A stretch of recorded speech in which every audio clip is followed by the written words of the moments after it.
So, after nung akyatan, ayan, nakita namin, grabing taas. Hindi rin talaga biro, lalo pag wala akong exercise. Ako, pagod na pagod. Pa akong sumasag kasi pangatlong akyatan na to. Dun sa, ano yung Pog-og? Pog-o, viewpoint. Sa Hanging Coffins. Tapos ito, wait lang kuya. Tapos ito, Blue Soil. Pero sige, experience na din natin. Dito na tayo.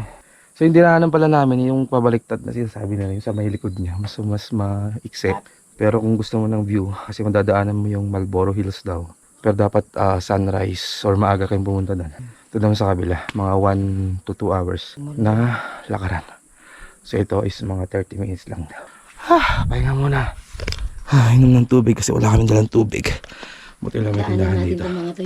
So naging blue soil siya kasi sa mga sa reaction ng mineral na ng lupa, copper sulfate. Reaction niya sa habang umuulan. Tapos hindi masyadong sikat yung araw. Para kasi pag ganitong under the sun na mas parang white, blue-green. Ay, blue-green. Or gray. Tara. Let's go, let's go.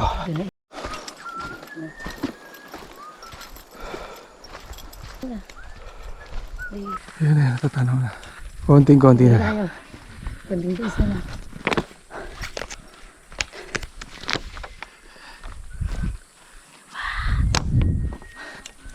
So ayan, malapit tayo guys.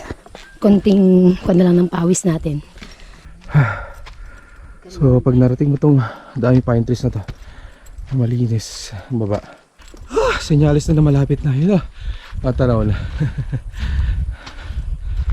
Lapit na. Ito na. Wow. At last, ito na siya. So ito na yung tinatawag na blue soil ng Sagada, Kaman Utek. Para utak. Parang utak sa Tagalog. Ay, para utak sa Tagalog. Like a brain. Oh. So ayan, dito na tayo sa tinatawag na blue soil. Ayan. Pero ang pangalan pala talaga is Kaman Utek, or in English is like a brain. So kasi parang brain siya kung titignan daw. Ayan. So nagiging blue siya dahil sa copper content. Pero pag ganitong maulan daw, ay mainit, is nagiging blue tapos green. Pero pagka umuulan tapos hindi masyadong mainit, mas nagiging or nakikita yung blue pagka blue niya.